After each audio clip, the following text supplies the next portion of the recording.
In 1942, there was an unbreakable law of naval warfare: an airplane cannot hunt a submarine in total darkness. The ocean is too vast, the target too small. The night belonged to the U-boats. Then, suddenly, the Allies started breaking that law. This isn't just a story about a battle, it's the story of a crime scene. A story about how a single, terrifying new tactic, one that defied physics, unraveled everything the Germans thought they knew about their war. Sound of gentle waves, followed by the low, resonant ping of a sonar sweep, then silence come closer. Let me tell you a secret, one that's buried deep beneath the cold gray waves of the North Atlantic.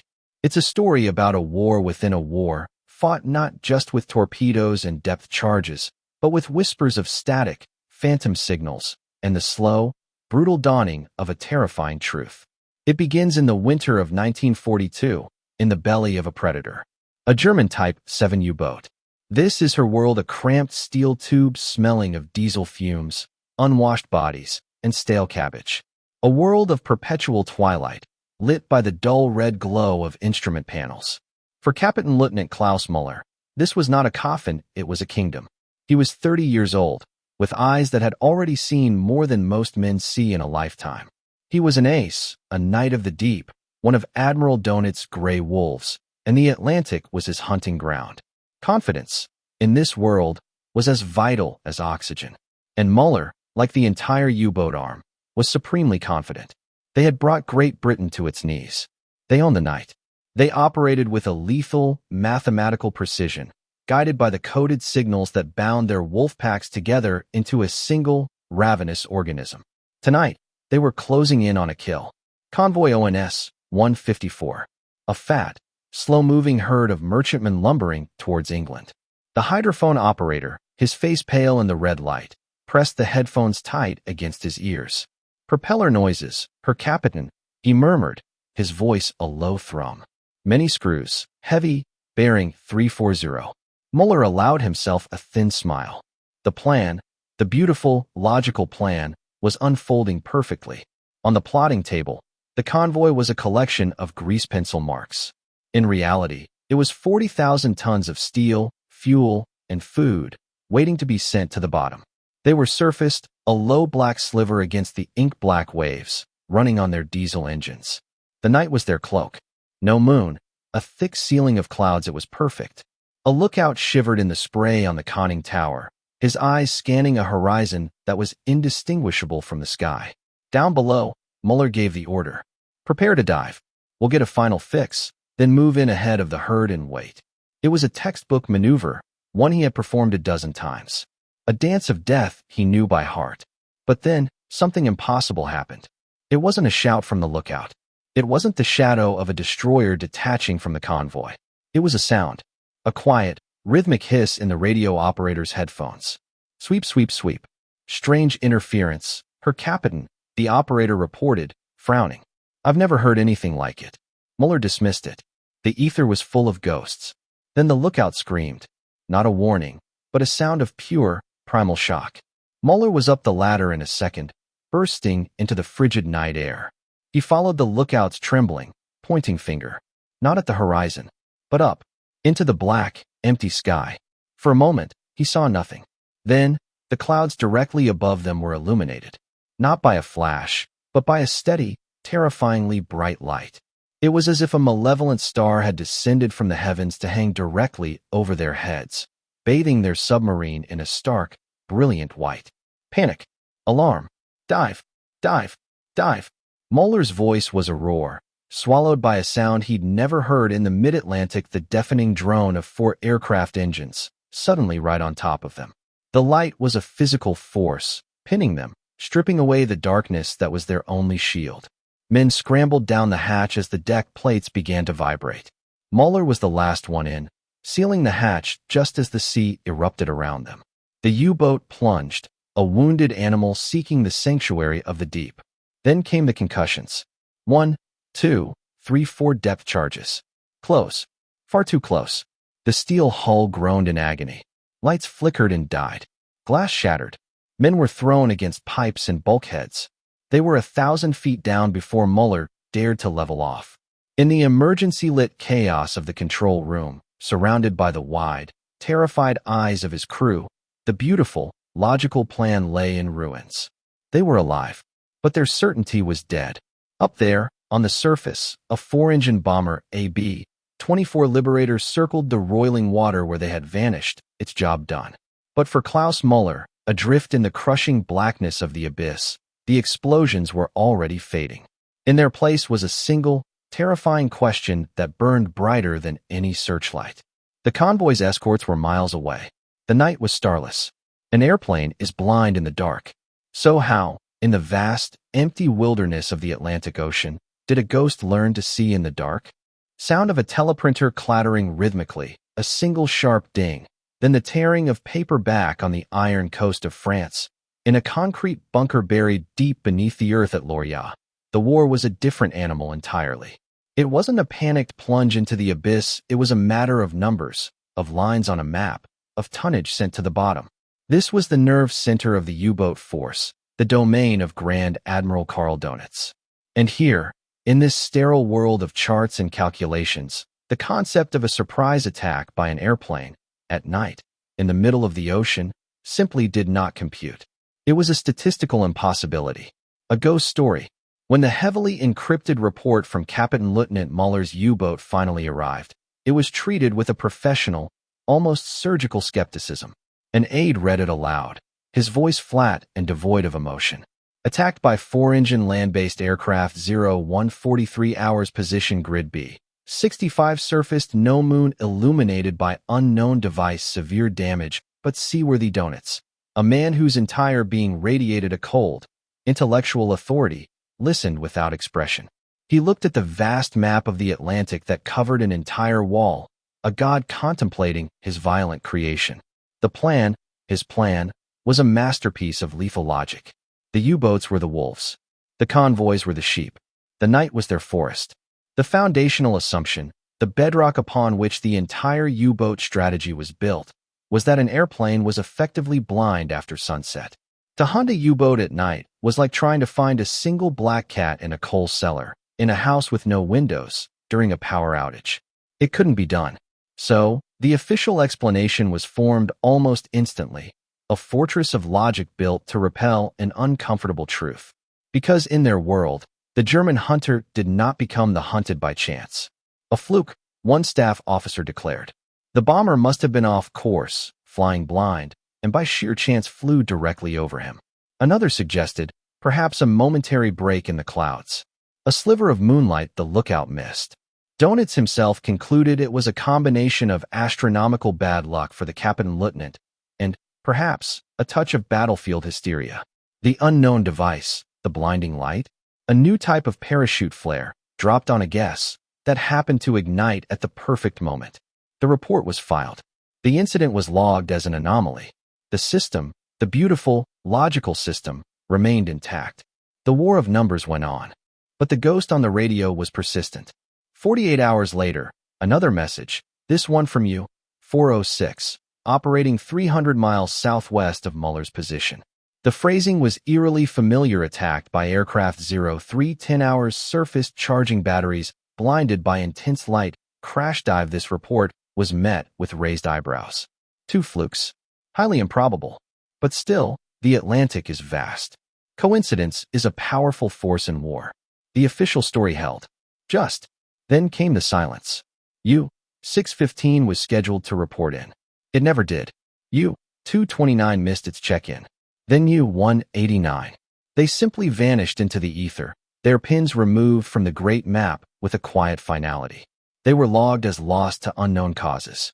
But interspersed with the silences were more frantic, fragmented reports from other boats.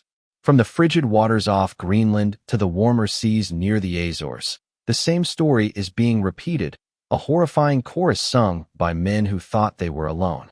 Always at night, always while surfaced, always a sudden, blinding light from a silent sky, followed by the thunder of depth charges. In the Lorient bunker, a junior intelligence analyst, a man trained to see patterns in chaos, began a side project. He took the report from Muller's boat, and the one from U-406. He cross-referenced them with the last known positions of the boats that had gone silent. He plotted the times, the weather conditions, the reported method of attack. He pinned each incident to the Great Map, not with the standard flags, but with small, stark black markers. Slowly, over the course of a week, the truth began to emerge. The markers didn't form a line or a cluster. They were scattered across thousands of square miles of open ocean. It wasn't one lucky plane. It wasn't a squadron hunting in a specific sector. It was a system. He stood back from the map, the telex machine suddenly sounding like a death rattle in the quiet room.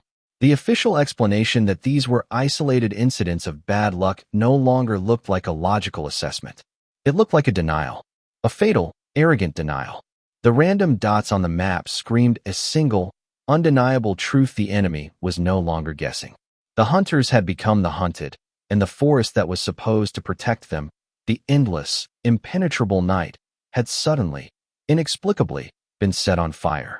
Sound of a heavy file being dropped on a wooden desk, the thud echoing in a quiet room. The scattered black pins on the map in Lorient were no longer just a curiosity, they were a cancer. They represented a fundamental threat, not just to a few U-boats, but to the entire German war effort. To understand the sheer terror those pins represented to Admiral Dönitz, you have to understand the strategic reality of 1942. It wasn't a game of chess, it was a game of suffocation. Imagine Great Britain is a man with his head held underwater. The U-boats aren't trying to kill him with a single blow, they are the hands wrapped around his throat, cutting off the air. That air is everything: oil from America, wheat from Canada, tanks from Detroit, troops for the eventual invasion of Europe. Every ship that the wolfpacks sink tightens that grip. The entire German strategy from the deserts of Africa to the frozen plains of Russia depended on Britain being slowly, methodically, and relentlessly starved into submission. The U-boats were not a weapon in the war for a time, they were the war. And the linchpin of that entire strategy, the one vulnerability that made the whole lethal enterprise possible, was the battery. Think of a U-boat not as a true submarine, but as a submersible torpedo boat. On the surface, its powerful diesel engines gave it speed and an almost unlimited range. It could chase down convoys, reposition itself, and recharge its batteries. But submerged, it was a different creature entirely. It ran on electric motors powered by massive lead-acid batteries, the kind of technology you'd find in an old forklift. Underwater, a U-boat was slow, half-blind, and, most critically, it had an endurance measured in hours, not days. After a day of submerged hunting, its batteries would be dangerously low. It had to surface. It had to breathe air for its diesels and spend hours, sometimes 8 or more, slowly recharging, utterly exposed. This was the U-boat's Achilles heel, the recharge cycle, and the Allies knew it. But for 3 years, that vulnerability hadn't mattered, because the U-boats did it at night. In the vastness of the ocean, under the cloak of darkness, they were safe. A destroyer might stumble upon one by chance, but a systematic hunt was impossible. The night was their sanctuary. This new weapon, this ghost that could see in the dark, changed the arithmetic of the entire war. It attacked the U-boat at its most vulnerable moment. It turned its greatest strength, the ability to hide in the vastness of the ocean, into a fatal weakness. If the U-boats couldn't safely recharge on the surface at night, they couldn't hunt. If they couldn't hunt, they couldn't form wolfpacks. And if the wolfpacks were broken, the lifeline to Britain would be thrown wide open. The American industrial behemoth, just beginning to stir, would be able to pour an unending stream of men and material into England, building up an invasion force that would one day storm the beaches of Normandy. Every black pin on that map was a nail being hammered into the coffin of Germany's hopes for victory. This wasn't just a tactical problem for a handful of submarine captains, it was a strategic catastrophe in the making.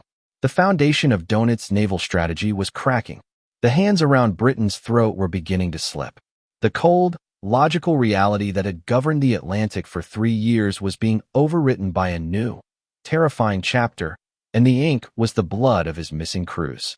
The investigation in Lorient was no longer a matter of filing anomalous reports. It was now the highest priority of U-boat command. The mystery of the flying ghost had to be solved, and it had to be solved now. Every resource was mobilized. Every surviving captain was interrogated. Every scrap of intelligence was scrutinized. Because Dönitz understood, with the chilling clarity of a grandmaster seeing checkmate 3 moves away, that this isn't just a hunt for a new Allied technology. It was a race against the clock to save the entire German war machine from grinding to a halt. A new, undeclared order was given, an order that would send men on a desperate, almost suicidal mission: find the ghost, understand how it sees, and bring that secret back or die trying. Sound of crackling radio static, a faint, distorted voice speaking in German. Then the sharp click of a switch. The hunt for the ghost began, not with a bang, but with a whisper of electricity in the cold, thin air over the Bay of Biscay. U-boat command, desperate for answers, turned to its most experienced minds. They theorized, they argued, they modeled. Could it be infrared? Some new kind of acoustic detector? Nobody knew. But they all agreed on one thing: the ghost had to have eyes. And the only way to understand those eyes was to get close enough to look into them. This grim task fell to men like Oberleutnant Peter Stoltz, captain of U-333. Stoltz was not a starry-eyed ace, he was a hardened survivor. His boat was a battered veteran, its steel skin scarred from previous encounters. His crew was jumpy, their confidence eroded by the whispers and rumors that swept through the U-boat pens at Lorient. Their new mission was a radical departure from the proud, offensive creed of the wolfpacks. They were no longer the hunters. They were the bait. Their orders were deceptively simple: proceed on the surface, at night, through the heavily patrolled Bay of Biscay, an area the Allies had nicknamed the Valley of Death. They were to run their diesels, charge their batteries, and make as much electronic noise as possible. They were equipped with a new piece of gear, a primitive wooden antenna connected to a simple receiver called a metox, nicknamed the Biscay Cross. The theory, born of desperation, was that if the Allied planes were using some kind of radio wave to sea, this device might just be able to hear it coming. It was, in essence, a trap made of radio waves, and U-333 was the cheese. For 2 nights, there was nothing, just the endless, rolling black water and the nerve-shredding drone of their own engines. The men on watch scanned the empty sky, flinching at every shadow, every shift in the clouds. The radio operator sat glued to his metox receiver, listening to the meaningless hiss and crackle of atmospheric static. Hope began to curdle into a familiar dread. Perhaps the ghost wasn't real. Perhaps it was just luck after all, and they were tempting fate for no reason. Then, on the 3rd night, it happened. The metox, which had been hissing quietly, suddenly erupted into a frantic, rhythmic chirping. Beep, beep, beep, a sound like an angry insect, growing louder and faster with every sweep of an unseen antenna. The radio operator ripped off his headphones, his face as white as bone. Signal, Herr Oberleutnant. Bearing 270. It's coming right for us. On the conning tower, Stoltz felt a jolt of pure, cold adrenaline. This was it. The ghost was on the wire. He stared into the darkness where the signal was coming from, seeing nothing but blackness. The chirping in the control room was now a piercing squeal. The enemy was close. Blindly, he gave the order that went against every instinct he possessed. Hold your course. All stations, stand by to dive, but do not dive until I give the command. He had to see it. He had to know. The roar of engines came a moment later, a physical hammer blow out of the darkness. And then, the light. That terrible, brilliant, unholy light. It snapped on with shocking suddenness, erasing the night, turning the deck of the U-boat into a stage. Stoltz was blinded, his hand flying to his eyes.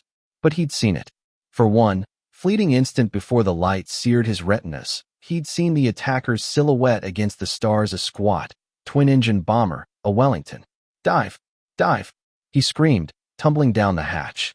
The boat angled down, the sea closing over them just as the explosions walked across their stern. The U-333 was rattled, shaken, but alive. Down in the silent deep, as the pinging of the searching escort faded, they had their answer. It wasn't a flare. It wasn't luck. The ghost had a voice, a rhythmic electronic pulse that announced its arrival before it could be seen or heard. The frantic, coded message from Stoltz back to Lorient was the single most important piece of intelligence the Kriegsmarine had received in a year. It was the first concrete clue, the first tangible proof. The enemy wasn't using magic, they were using radio waves. The ghost had a name: radar. It was a breakthrough, a moment of brilliant, triumphant clarity in the fog of war. Now that they knew what it was, they could fight it. They could build better detectors, they could develop countermeasures. The sense of relief in Dönitz's bunker was palpable. The mystery was solved. The first step towards victory had been taken. Sound of a German engineer excitedly explaining something, his voice confident, followed by the metallic click of a relay switch. The discovery of Allied radar was not a defeat in Lorient, it was a liberation. A known enemy, however formidable, is infinitely preferable to a ghost. The German mind, with its deep-seated faith in engineering and logic, immediately set to work. The problem was no longer a mystery, it was a technical puzzle. And puzzles had solutions. The sense of optimism that bloomed in the U-boat command was intoxicating. They had been caught off guard, yes, but now the real war, the war of technology, could begin. The first clue, the chirping signal detected by U-333's METOX receiver, was the key. German scientists, working around the clock, analyzed the report. The pulse rate, the frequency band, everything pointed to a relatively primitive, long-wave radar system. This was good news. In the rarefied world of high-frequency physics, Germany believed itself to be years ahead of the Allies. Their own radar systems were more sophisticated, more powerful.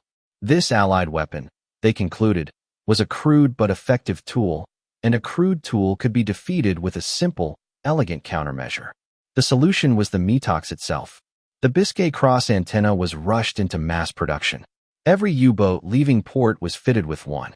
The doctrine was simple and reassuringly logical. The METOX could hear the radar signal from much farther away than the radar could get a clear picture of the U-boat. It was an early warning system. The moment the receiver started to chirp, the U-boat would have ample time, 10, maybe 20 minutes to dive to a safe depth long before the aircraft could pinpoint its location. The hunter's weapon had been turned into a dinner bell for the prey. The night, they believed, had been reclaimed. Captain Lieutenant Muller, his U-boat repaired and refitted, put to sea with this new sense of confidence. The small wooden cross mounted on his conning tower was a talisman against the ghosts. For the first week of his patrol, the strategy worked perfectly. Twice, the METOX chattered its warning. Twice, Muller calmly ordered a dive. They would sit silently below the waves, listening to the faint drone of the searching aircraft passing harmlessly overhead. The crew's fear was replaced by a kind of smug defiance. They had the ghost's number. The game was even again. But the enemy is not a static puzzle. It is a living, thinking, learning opponent. And across the Atlantic, in a quiet laboratory in Boston, other engineers were working on their own puzzles. They knew the Germans would eventually detect their radar. They knew an electronic cat-and-mouse game was inevitable. And they had already prepared the next move. On the 8th night of his patrol, Muller was on the surface, charging his batteries under a sky full of stars. The sea was calm. The METOX was silent. The mood in the control room was relaxed. Then, without any warning, no chirping from the receiver, no rising tone of alarm, the world outside the conning tower exploded in light. It was the same terrifying, blinding glare, but this time it came with no announcement. The roar of engines was simultaneous with the light. Panic. A desperate, screaming dive. But it was too late. The depth charges were already in the water. They were closer this time. The first blast lifted the U-boat's stern clear out of the water, then slammed it back down with bone-jarring force. Inside, it was pandemonium. Men were screaming. Pipes burst, spraying the control room with scalding steam and atomized diesel fuel. The lights went out, plunging them into absolute, terrifying blackness. The U-boat was out of control, tumbling end over end into the abyss. Muller, his head bleeding, fought for the controls, his mind reeling not just from the concussion, but from the sheer impossibility of what had just happened. The METOX was supposed to warn them.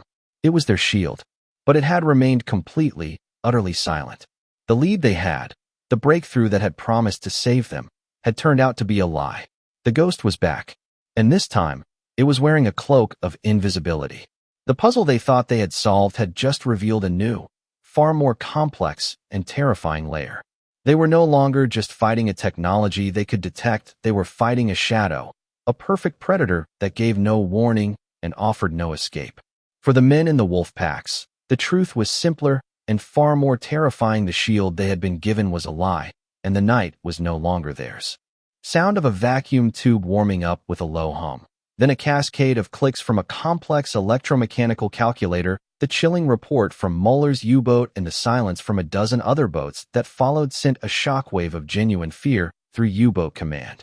The optimism of the last few weeks evaporated, replaced by a cold, creeping dread. The Metox, their technological savior, was useless. The ghost was not only blindfolding them, it was deafening them, too. The bunker at Lorient, once a place of supreme confidence, was now gripped by a frantic, paranoid search for answers. Had the Allies developed a new type of radar that the Metox couldn't detect? Was it a different technology altogether? Wild theories flew: magnetic anomaly detectors, acoustic listening devices dropped from the sky. The fog of war had rolled back in, thicker and more menacing than ever before. The breakthrough, when it came, didn't originate in the grand strategy rooms of Lorient or the advanced physics labs of Berlin. It came from a quiet, windowless room in England, a place of profound silence and unimaginable intellectual pressure. Hut 8, Bletchley Park. This was the home of the codebreakers, the quiet geniuses who were waging their own invisible war against the German Enigma machine. For years, they had been engaged in a monumental struggle, a daily battle of wits against the German cryptographers. Some days they were successful, reading the Kriegsmarine's most secret orders almost as soon as they were transmitted. Other days, the Germans would change a setting, add a rotor, and the U-boat traffic would descend into an impenetrable wall of gibberish. It was a delicate, high-stakes game, and in the spring of 1943, they had hit a hot streak. They weren't just reading the U-boat's orders, they were reading their after-action reports, their supply requests, their frantic queries back to command about the phantom attacks. One of Bletchley's analysts, a young woman who spent 12 hours a day staring at columns of decoded German text, noticed a pattern. It was a small thing, a detail buried in the technical jargon of the U-boat reports. The boats that were being attacked without a Metox warning were almost all operating in the central Atlantic, far from land-based air cover. The boats being attacked with a warning were closer to Britain, in the Bay of Biscay. It was a geographical discrepancy. A clue. On its own, it meant little. But she cross-referenced it with another stream of intelligence RAF patrol schedules. And there it was. The patrols in the Bay of Biscay were primarily flown by older, British Wellington bombers. The patrols in the mid-Atlantic air gap were being flown by new, long-range American B-24 Liberators. The problem wasn't one ghost, it was two. The British were still using the old, long-wave radar that the Metox could detect. But the Americans had arrived in theater with something new. Something different. The final piece of the puzzle was snapped into place by a stroke of unbelievable luck. A German night fighter, hunting over the coast of Holland, shot down a British bomber that was testing a new piece of equipment. The bomber crashed in shallow water, and a team of German engineers, working frantically, managed to salvage a single, mud-caked metal box from the wreckage. It was a new type of radar transmitter. When they got it back to the lab and powered it up, they understood the terrifying truth. It didn't operate on the long-wave meter band of the original radar. It used powerful, high-frequency cinemetric waves, microwaves. Think of it like this: the old radar was like shouting in a cave. The sound waves are long, they bounce around, and it's easy to hear the echo coming. The Metox was designed to hear that shout. The new microwave radar was like pointing a laser beam. The beam is incredibly focused, tight, and almost all of its energy hits the target and bounces straight back. It's incredibly difficult to detect from the side. The Metox, listening for a shout, was completely deaf to the silent, focused beam of light. The Germans had been outmaneuvered not by a simple upgrade, but by a complete generational leap in technology. They had built a perfect defense against the musket, only to find the enemy was now carrying a sniper rifle. The path forward was no longer clear. They couldn't just build a better Metox. They were facing a technology they barely understood, one they had themselves dismissed as impractical just a few years earlier. The ghost now had a face, and it was the face of a terrifying scientific and industrial power they had fatally underestimated. Sound of a telex machine hammering out a long, urgent message, the sound filled with a sense of official dread. The revelation of centimetric radar was a moment of profound, soul-crushing humility for the German high command. It wasn't just a technical setback, it was an intellectual and ideological defeat. They, the masters of precision engineering, the pioneers of so much advanced military hardware, had been completely and utterly outclassed. The truth, now laid bare in the stark technical readouts from the captured device, was deeply uncomfortable. It suggested a failure not of a single component, but of their entire system of innovation and intelligence. The immediate, practical consequences were devastating. Admiral Dönitz was forced to present this catastrophic news to the highest echelons of the Reich. Imagine that meeting. The air thick with cigar smoke and the scent of arrogance. Dönitz, a man of cold logic and unwavering resolve, having to explain that his entire submarine force, the pride of the Kriegsmarine, had been rendered obsolete overnight. He had to explain that the Americans and British possessed a technology that his own scientists had deemed impossible for wartime production. He was no longer reporting on a tactical problem in the Atlantic, he was confessing to a strategic blunder of the first order. The truth was politically toxic. Admitting that the Allies had achieved such a monumental technological leap was tantamount to admitting German inferiority, a concept utterly alien to the Nazi worldview. It contradicted the carefully crafted mythos of German genius and invincibility. It was far easier, far more palatable, to find another explanation, one that didn't involve a catastrophic failure of their own making. And so, the system began to push back. The initial reaction from many in Berlin was denial, laced with suspicion. It's a trick, some argued. A plant to make us chase a technological phantom while they use some other, simpler method to find our boats. Others, steeped in paranoia, looked for betrayal. There must be a spy in Lorient, they whispered. Someone is leaking our patrol schedules directly to the enemy. That's the only way they could be so precise. This theory, that of a vast and efficient Allied spy network, was far more comforting than the alternative. It meant the problem was one of counterintelligence, not a fatal technology gap. It was a problem that could be solved with interrogations, loyalty checks, and executions, not by a desperate, multi-year race to catch up in microwave physics. Dönitz knew better. The evidence from the front lines, the silent METOX sets, the attacks in moonless, storm-tossed nights, is irrefutable. But his technical reports were met with skepticism. His requests for a massive, top-priority research program into microwave technology were stalled, questioned, and buried under layers of bureaucracy. He was fighting a war on two fronts, one against the Allied hunters in the Atlantic, and another against the institutional inertia and ideological blindness of his own government. The inconvenient truth that they had been scientifically and industrially outmaneuvered was simply too damaging to be accepted. It was a heresy against the state religion of technological supremacy. The result was a disastrous period of indecision and misdirection. While U-boat crews were being systematically slaughtered by an enemy they couldn't see or detect, the vast resources of the Reich were being squandered chasing phantom spies and debating flawed theories. Dönitz was trapped. He held the key to the mystery, the ground truth from the salvage teams and the desperate reports of his captains. But the locks had all been changed by men who refused to believe the key was real. He was a prophet of a disaster that no one in power was willing to see. Sound of a single, slow drumbeat, like a funeral procession, echoing faintly under the narration. The official denial in Berlin created a fatal disconnect, a chasm between the reality in the Atlantic and the fantasy in the Reich Chancellery.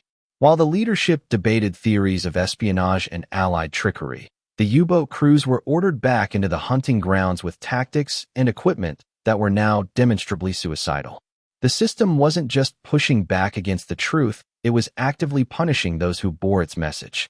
Dönitz, his warnings dismissed as exaggerated or alarmist, was forced to implement a series of desperate, ultimately futile countermeasures.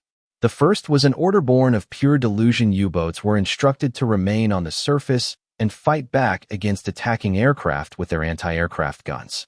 The logic, twisted by the refusal to accept technological inferiority, was that a U-boat's 20mm cannons could surely fend off a lone, lumbering bomber.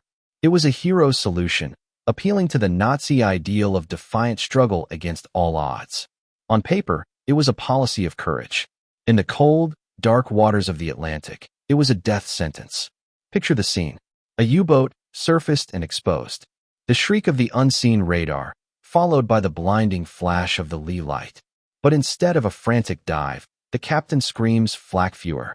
Gunners, blinded by the glare, wrestle their cannons around, spraying shells into an empty sky, trying to hit a target they can only hear. The bomber, a B-24, isn't lumbering. It's a platform of overwhelming firepower. It sweeps in, its 8.50 caliber machine guns spitting a hurricane of lead that scythes across the conning tower, shredding the gun crews in seconds. Then come the depth charges, dropped with pinpoint accuracy on a target that has chosen to stand its ground. The results were not battles, they were massacres. When this policy led to catastrophic losses, the next solution was rolled out a new radar detector called Wanza. It was a rushed, inadequate piece of equipment designed to detect the very edge of the microwave radar beam. It sometimes worked, but its range was pitiful. It might give a U-boat a minute's warning, maybe two. Not enough time to escape, just enough time to understand that death was coming. Then came the ultimate admission of defeat, disguised as a technical innovation: the snorkel. A retractable air mask that allowed a U-boat to run its diesel engines and recharge its batteries while just below the surface. It was a brilliant piece of engineering, but it was also a prison sentence. It chained the U-boats to a slow, submerged crawl. They could no longer race across the surface to intercept convoys. The wolves, once the proud, aggressive hunters of the Atlantic, were reduced to solitary, half-blind ambush predators, creeping along at 4 knots, hoping a convoy might stumble over them by chance. The snorkel didn't solve the radar problem, it simply surrendered the surface of the ocean to the Allies entirely. Sound of a ship's horn blowing a long, mournful note, fading into the sound of thousands of cheering voices. Black May was not a battle, it was a reckoning. It was the brutal, bloody consequence of a system choosing pride over truth. For the men on the receiving end of Allied air power, it was a month of unrelenting terror. Captain Lieutenant Muller, in the battered shell of his U-boat, was a witness to the unfolding catastrophe. He was no longer a hunter. He was prey, a fugitive in his own kingdom. The open ocean, once a vast expanse of opportunity, had become a grid-like cage, methodically patrolled by the ghosts in the sky. Every order from Lorient felt like a delusion. Form Wolfpack Eisbar. But the boats never arrived at the rendezvous, they vanished en route. Attack Convoy HX 239. But the convoy was surrounded by a new kind of escort: small, agile aircraft carriers.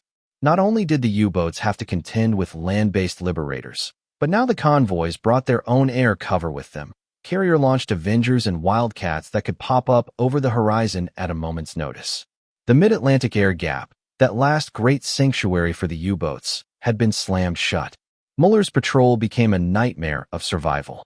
Days were spent deep, running silent, conserving every amp of battery power. The air grew foul, thick with the stench of diesel and fear. The nights, once a time of safety and action, were now the most dangerous. Surfacing to recharge was a gamble with impossibly high stakes. The moment they broke the waves, the lookout would frantically scan the sky, while the radio operator, his ear pressed to the useless Wanza detector, prayed for a signal that would at least grant them the mercy of a warning. The end for Muller's U-boat came on a moonless night, 500 miles west of Ireland. They had been lucky for 3 weeks. This time, their luck ran out. There was no warning, no light, just a colossal, ear-splitting explosion that lifted the U-boat's stern and broke its back. The sea crashed into the control room in a torrent of black, freezing water. Lights exploded. Steel screamed and twisted. Muller was thrown against a bulkhead. His last conscious thought one of sheer, bitter clarity: they were right. We were wrong. The unfolding catastrophe was starkly visible on the great map in Dönitz's bunker. One by one, the pins representing his finest commanders and most experienced crews were removed. U-boats that had survived for years, racking up colossal tonnage scores, were swatted from the board in a matter of days. The chatter of the Enigma network, once a symphony of predatory coordination, became a staccato of frantic contact reports, followed by chilling, permanent silence. The wolfpacks did not retreat, they disintegrated. By the end of May, the numbers told a story that no amount of denial could refute. For the 41 U-boats lost, only 38 Allied merchant ships had been sunk. The hunters were now dying at a faster rate than their prey. It was a ruinous exchange rate. The Battle of the Atlantic, as it had been fought for 3.5 years, was over. On May 24, 1943, Dönitz, his face a mask of grim defeat, gave the order. The surviving U-boats were to withdraw from the North Atlantic convoy routes. It was a stunning, unconditional surrender. The hands that had been strangling Britain were gone. The lifeline was open. Across the ocean, in the shipyards of Boston, New York, and Halifax, the convoys began to form, larger and more confident than ever. The great arsenal of democracy was now unlocked, and the tide of men and steel that would ultimately drown the Third Reich had begun to flow, unstoppable, towards the shores of Europe. Sound of waves on a peaceful shore, seagulls crying in the distance, followed by the gentle rustle of turning pages in a quiet archive for decades after the war. The official history was clean, almost sterile. The Battle of the Atlantic, it was said, was won by shipbuilding, by the sheer industrial might of the United States. It was a victory of logistics, of numbers. The convoy system, the deployment of more escorts, the closing of the air gap, these were the pillars of the Allied triumph. The story of the German defeat was attributed to unsustainable losses and strategic overreach.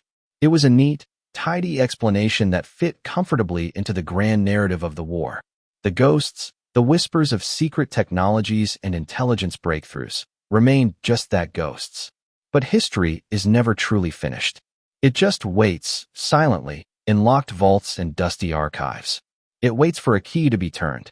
The key began to turn in the 1970s.